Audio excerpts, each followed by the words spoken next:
I feel like. All right, so here's the deal. This is the most roundabout way to do it, but there's a couple of reasons why I want to do it this way. It also gives us something else. We're going to measure the spring constant of the spring launch mechanism.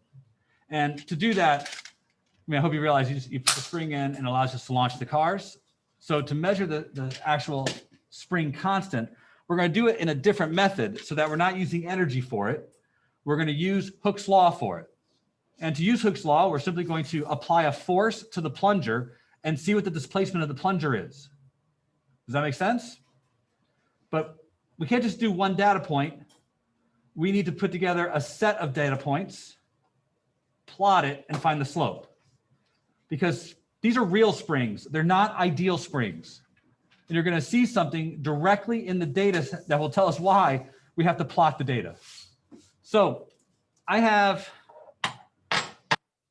a variety of weights here, 500 grams, and then 3 200-gram weights. We're going to do 500 by itself, then 7, and then 9, and if we can, 11. That gets us 4 data points. Not great, but for this activity, it'll be fine. Now to do this, I need to measure the applied force, which is going to be the weight of each of those, and the displacement of the spring. So take a moment real quick, 500 grams, convert that to a weight. That'd be 0.5 times 9.8. And then 700, do the same. And then 900, do the same. And then 1100, do the same. And what you have done is you have created the first half of your chart with the 4 forces we're going to apply to the spring.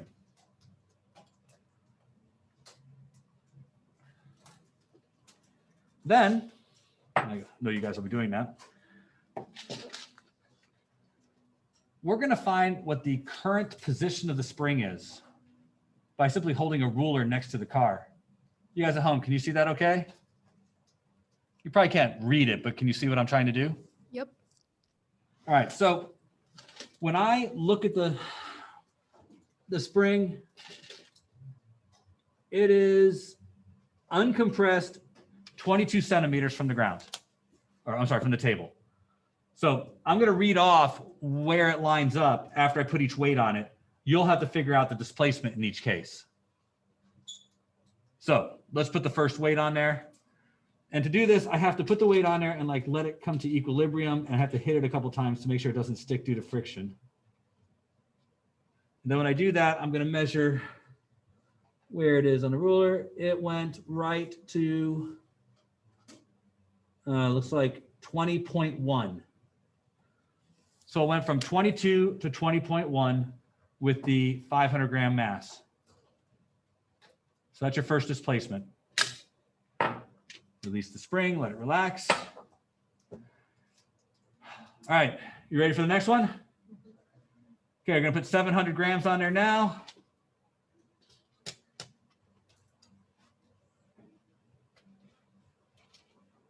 All right, so I think I've got all the friction out of that. And 19 centimeters, so 22 to 19. Sounds like 3 to me. All right, let it relax. Polar Express next door, huh?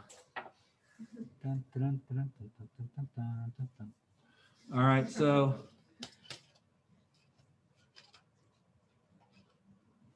all right, I bounced it a little bit to try and do it, but there's a lot of weight up there. And that's definitely 18, so 22 to 18.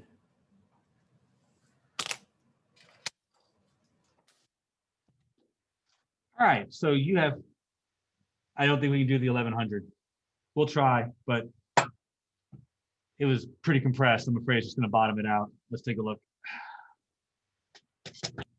Yeah, it just bottoms it out, so we can't measure the 1100. So there's only 3 pieces of data. All right, so 3 pieces of data. You need to find the spring constant from those 3 pieces of data. And let me be very clear, you can't just get it by doing division. Okay, we are looking for you to physically find the spring constant by getting the slope of the line. So you should have the beginnings of a good solid data set. Force versus displacement. So we have 0.5 times 9.8, 0.7 times 9.8, and 0.9 times 9.8. We have approximately 5, 7, and 9. X was what, 2 centimeters? Or no, it was not 2, it was 1.9 centimeters, right? Yes. So 1.9 centimeters, and then 3 centimeters, and then 4 centimeters. It's a little different each class, so I want to make sure I'm using the data you guys have. So after this, you need a graph. So you guys know how to make graphs. I don't have to make graphs for you. Of course, if you have your calculator and you're familiar with how lin-reg works, it would be nice to have at least one of you throw it into your calculator and get the linear regression of the data set. But the rest of you, make the graph, because there's something you need to see here.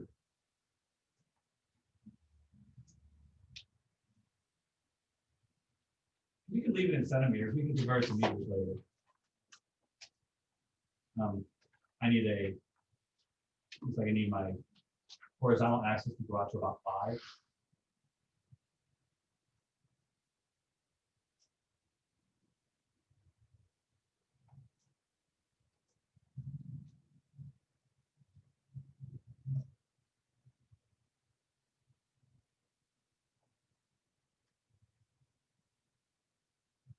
And there, I took my force axis out to about 10.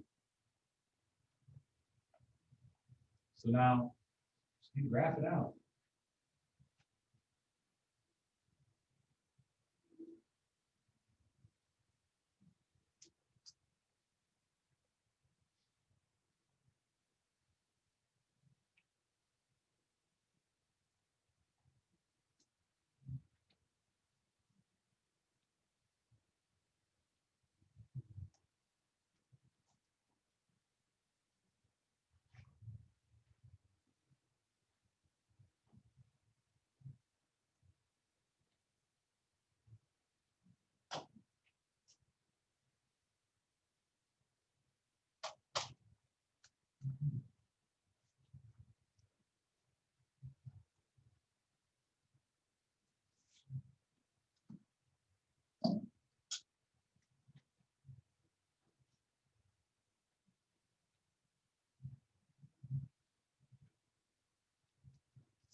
This is what my data looks like when I'm kind of doing a quick graph of it.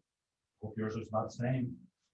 I would prefer somebody lin-reg it, but you know, might not be able to, might not know how to.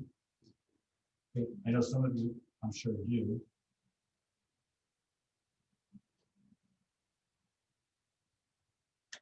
But you want to draw a straight line through it, find the slope. It should be clear though, there's a y-intercept. And this is why we can't just divide the numbers and get the spring constant. The y-intercept has shifted everything up a little bit. So if you just divide the 4.9 by 1.9, you're going to get a mistake. You're not going to get the true spring constant, which is why we have to do that. Yes, sir. You want the one, right? Do you have it? I'll take it. So for the y-intercept, it's 1.326. And for the slope, it's 1.865. 1.865? All right.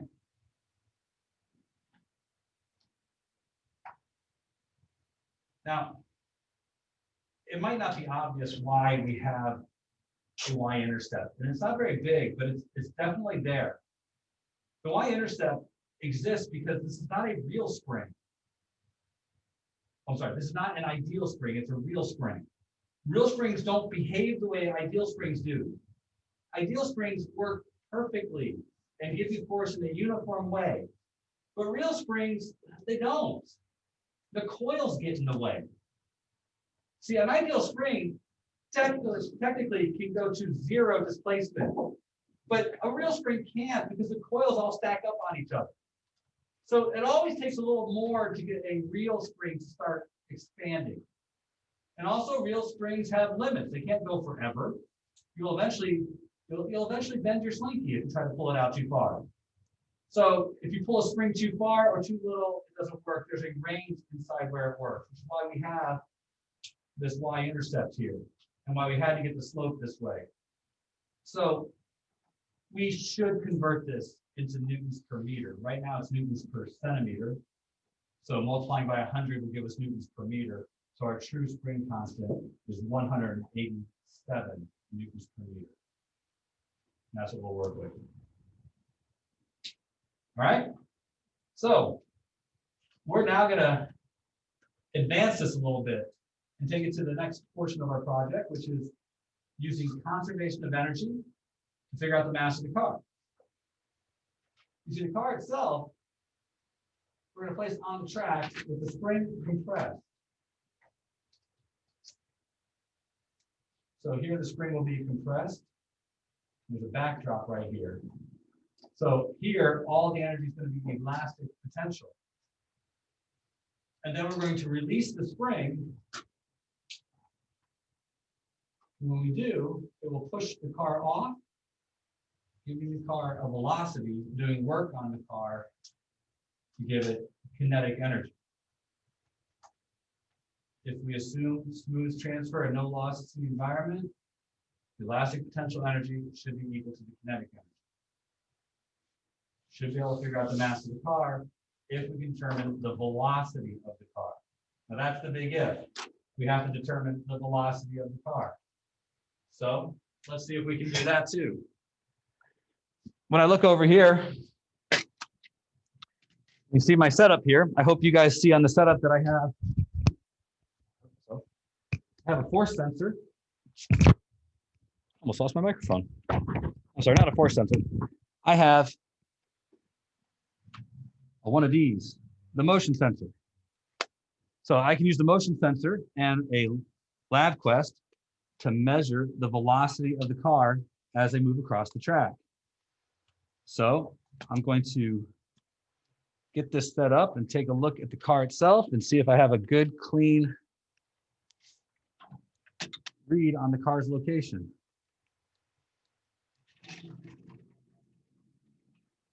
You guys can see the numbers okay? Maybe, maybe not. I think we're getting a good read on the car's location. So let's take a look at how long it takes the car to shoot across the track and see if we can't set up a timed experiment to figure out the velocity of the car. So here we go. 1,000 to 1,000. Thinking something less than 2 seconds should work. What do you guys think? All right, so I've got it set for 20 samples per second. I think that's probably enough. We could go higher though, but maybe 1.5 seconds. That's probably still more than we actually need, but it'll make sure we catch the car and not too much of it bouncing. So I think we're ready to go. So we should be able to measure the velocity of the car. Now, to figure out how much potential energy there is, I do need to figure out how much the spring is compressed when it's placed in its last stop. So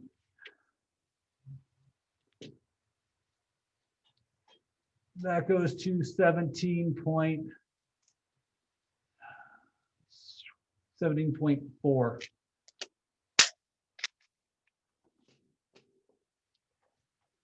Yep, 17.4. So from 22 to 17.4 is the compression of the spring. So now you have the means of finding the amount of energy in the car. Right? 1/2 kx squared. So 1/2 times 187 times 0.0 whatever. 22 to 17.4. So is that 4.6? Okay. So 0.046 squared. All right, ready to go. Wish me luck.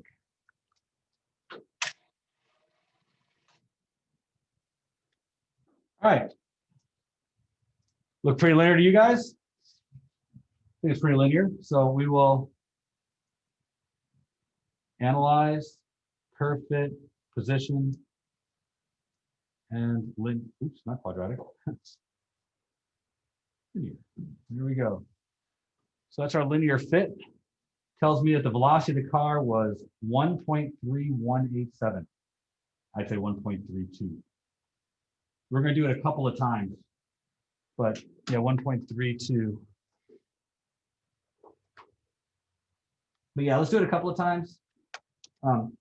Actually, I guess we're going to wait and do it in a few seconds because you should expect more of your teacher. But apparently when I sat it down, I broke the connection towards power a little bit or jiggled it, and now it's rebooting the lab quest. We all know how long that takes. So luckily for us, I have to go all the way over to the other end of the table anyways to get the car. And that'll probably take not nearly as long as it's going to take the lab quest to reboot. But you could, of course, calculate the mass here, but I think we should get 3 or 4 velocities and find the average. So it doesn't take too long for this thing to reset, but it does take a few.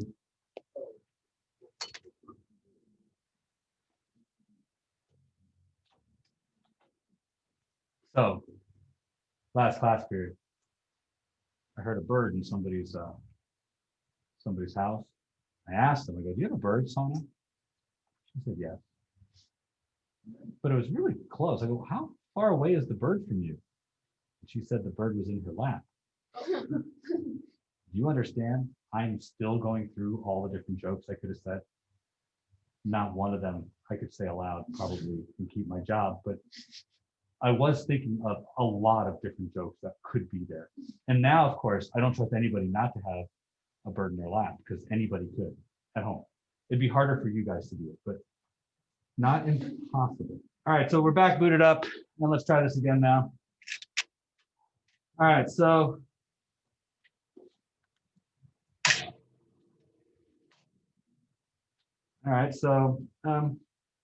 still looks nice and linear to me.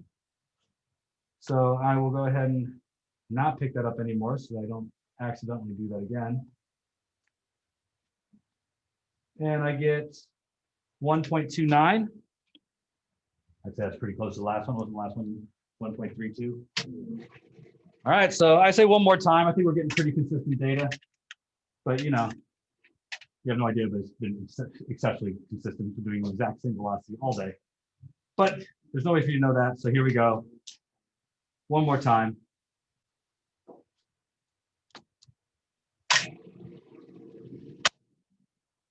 All right, last piece of data. This might be the better one. This one looks the most linear. You can never really tell. 1.21. So that one's, is that lower than the other ones? Yeah. By a lot?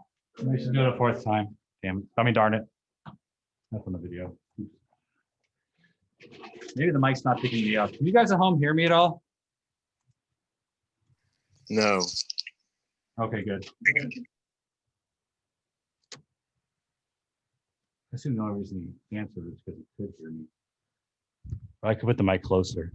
It was. Is it better now? It was fine before. It was a joke. It was a joke. I get jokes. Oh, that was terrible. That was rough.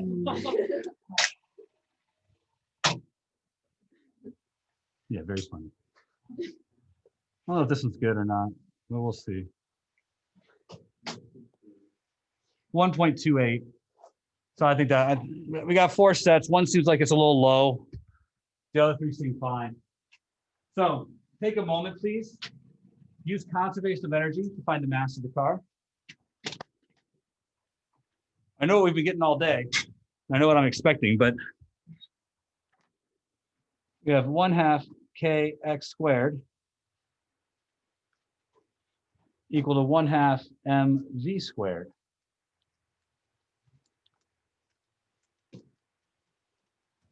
So for this lab, this is not too bad. I'm pretty confident in our value for the spring constant.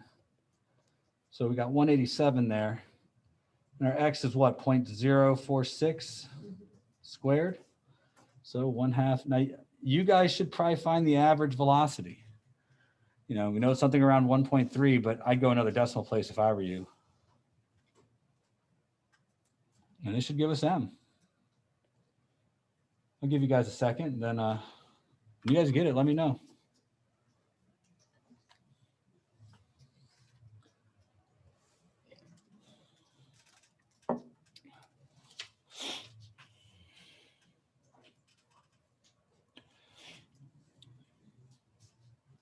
Matt?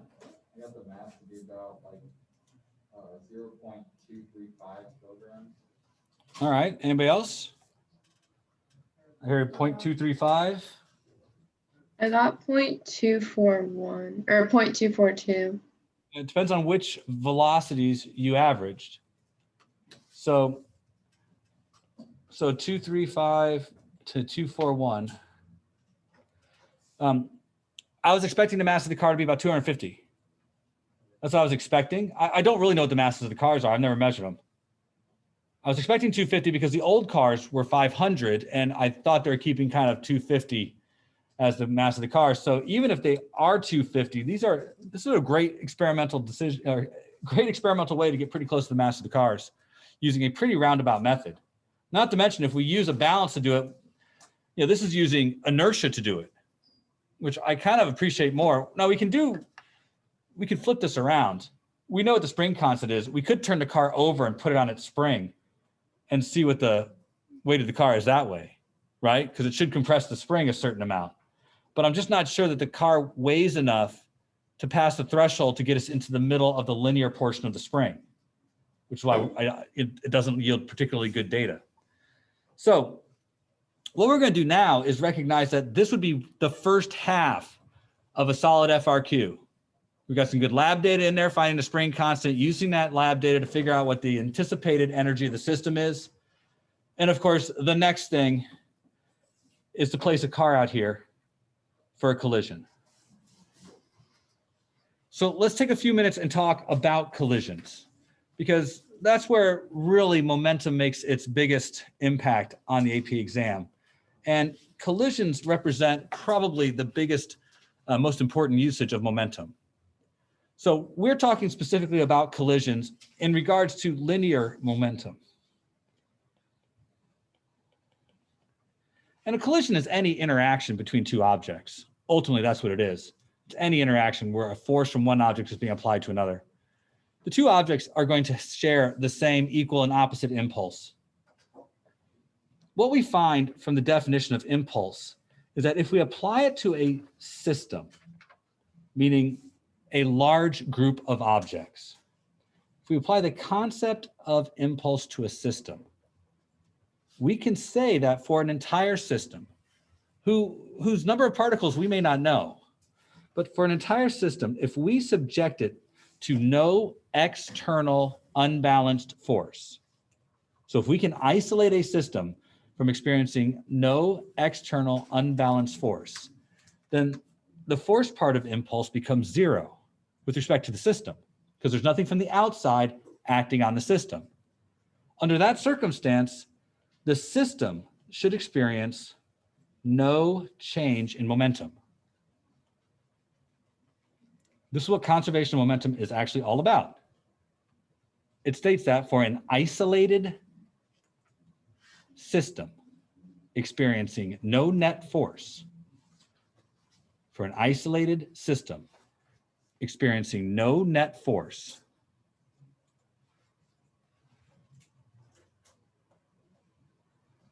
the momentum of the center of mass of the system is a constant. Again, for an isolated system experiencing no net force, no unbalanced force,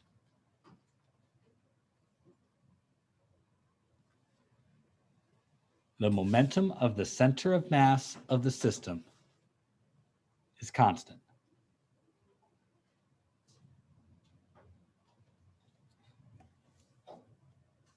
Now, that doesn't mean that parts of the system can't have changes in momentum, but it means if we add up the momentum of every object in our system, We have to add it vectorially because these are vectors.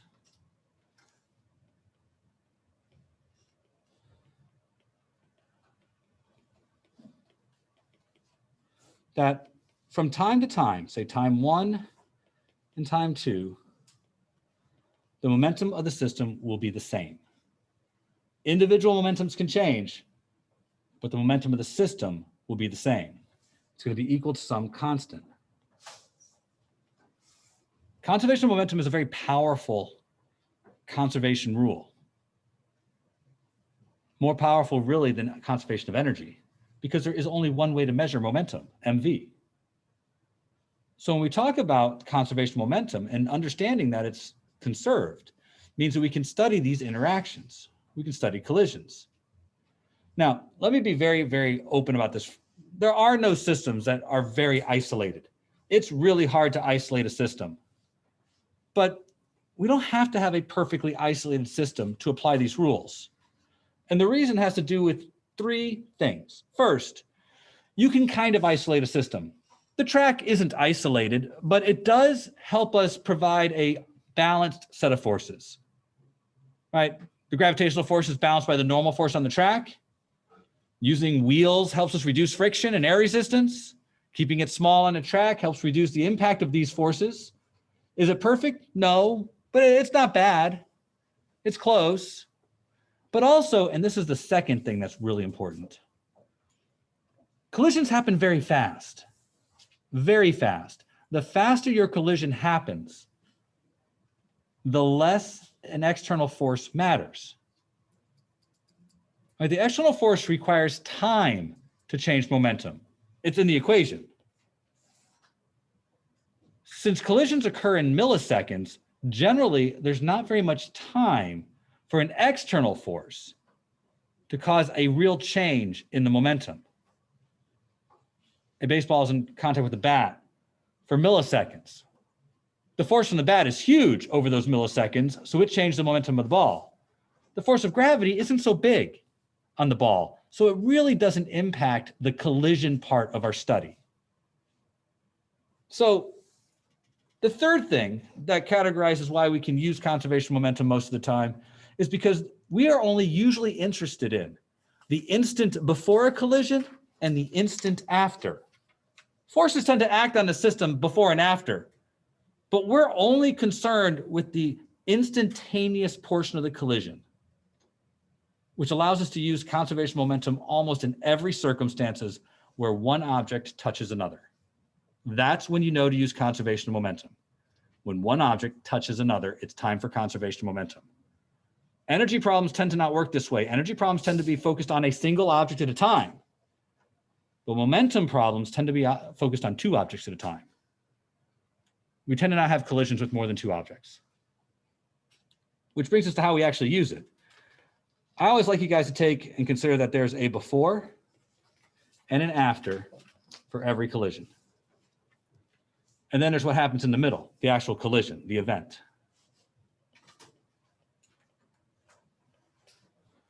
We are normally interested in the before and after, not so much interested in the event. So generally there's going to be M1, V1 plus M2, V2 before. The mass times the velocity before the event for the 2 objects that we're observing. And then there's going to be the mass times the velocity after the event. Now, although the M's probably don't change, the V's probably do. So I could add scripts like before, before, after, after. And there are 2 broad categories of collisions. There's elastic and there's inelastic. All of them conserve momentum. This does not involve momentum. They all conserve momentum. What separates elastic from inelastic is elastic collisions also conserve kinetic energy. So in an elastic collision,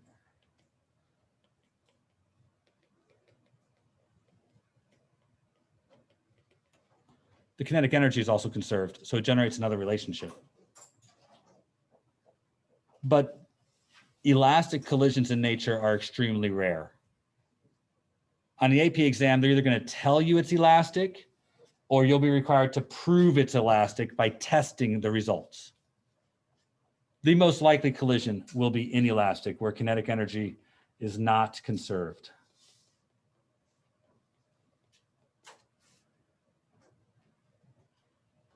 And there's usually two kind of categories. There's generic inelastic collisions or general inelastic collisions. That's most collisions in nature. But there's also a subset called perfectly inelastic collisions. In perfectly inelastic collisions,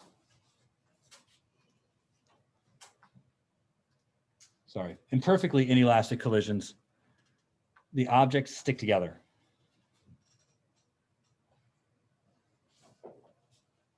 So usually the before case and after case are separated by the idea that there's a single object after the collision and has one common velocity after the collision. Just be aware, an explosion is the reverse of a perfectly inelastic collision. In an explosion, you have one object that separates into multiple pieces. That's also considered a perfectly inelastic collision. They had a shared velocity before and separate velocities after. So the next time we see each other, we're going to do the second part of this lab, which is to actually have the collision portion of this lab. We're going to run the collisions and demonstrate how the momentum is conserved by measuring the velocity before and after perfectly inelastic collisions. All right, the bell rings in about a minute. Do you guys have any questions about today's discussion? All righty. So that's it for today, guys. There's no questions from you folks at home.